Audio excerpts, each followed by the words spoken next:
Hi అండి. అందరూ బాగున్నారా? బయట చల్లగా వర్షం పడుతుందండి.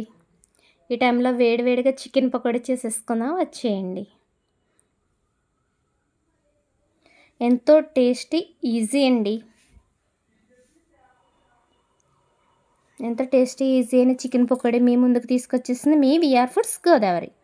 చేసేసుకుందాం, వచ్చేయండి. ఇక్కడ నేను ఒక హాఫ్ కిలో చికెన్ తీసుకున్నానండి. హాఫ్ కిలో చికెన్ కూడా నీట్గా క్లీన్ చేసుకుని పెట్టుకున్నాను. అలాగే వీటిని చిన్న చిన్న పీసెస్ కింద కట్ చేసుకోవాలండి. పకోడీ కంటే వాళ్ళే కొడతారు. ఇందులోకి అల్లం వెల్లుల్లి ముద్ద ఫ్రెష్గా దంచుకున్నదే బాగుంటుందండి. అలాగే ఒక స్పూన్ శనగపిండి,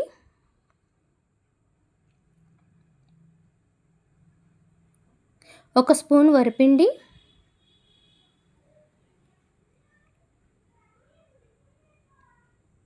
రెండు స్పూన్ల కార్న్ఫ్లవర్ అండి,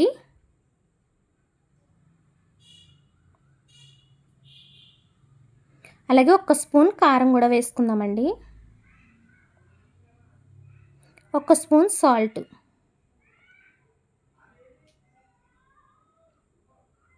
అలాగే ఒక స్పూన్ గరం మసాలా పొడి అండి, అలాగే ఒక స్పూనున్నర చికెన్ మసాలా పొడి అండి.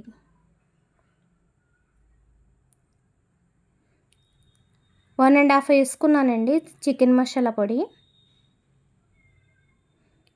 చిటికెడు పసుపు, ఒక ఎగ్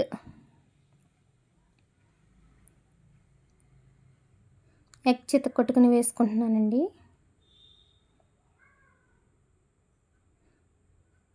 ఈ మొత్తం మిశ్రమాన్ని కూడా కొంచెం నిమ్మరసం కూడా వేసుకోండి. ఈ మొత్తం మిశ్రమాన్ని కూడా మిక్స్ చేసుకుని ఒక హాఫ్ అన్ అవర్ పక్కన పెట్టేసుకుందామండి. ఇప్పుడు స్టవ్ వెలిగించి కళాయి పెట్టుకుని నూనె పోసుకుని ఆయిల్ వీటెక్కిందేమో చూసుకుందామండి. ఆయిల్ వీటెక్కాక ఒక్కొక్క పీస్ చొప్పున వేసుకుందామండి. ఫ్రై చేసుకుందాము.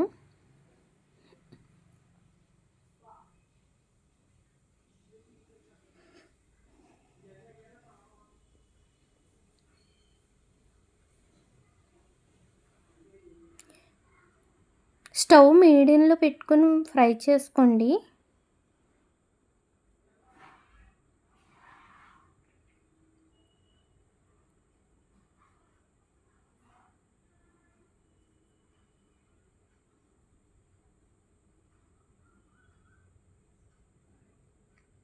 కొంచెం కొంచెం కింద వేసుకుని ఫ్రై చేసుకుందామండి.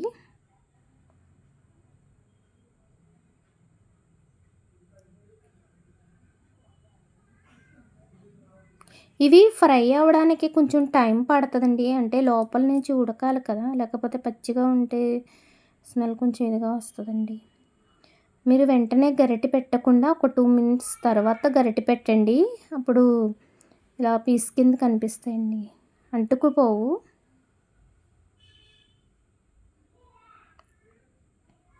ఎక్కువగా కలపద్దండి.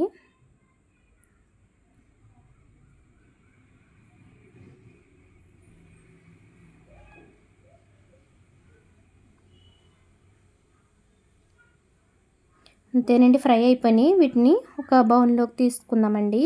మొత్తం అన్నీ కూడా ఇలాగే ఫ్రై చేసుకుని ఒక గిన్నెలోకి తీసుకోవాలండి, చిల్లుల గిన్నెలోకి. ఇవ్వండి, బాగా ఫ్రై అయినాయి కదండి. ఫ్రై అయ్యాక కలర్ చేంజ్ అవుతుందండి. ఇంతేనండి, చాలా ఈజీ, చాలా టేస్టీ, సింపుల్గా చేసేసుకోవచ్చండి. ఈ రెసిపీ కనుక మీకు నచ్చినట్టయితే లైక్ చేసి, షేర్ చేసి నా ఛానల్ సబ్స్క్రైబ్ చేసుకోండి. నేను పెట్టే ప్రతి వీడియో మీకు వస్తుందండి సబ్స్క్రైబ్ చేసుకుంటే. Thank you for watching.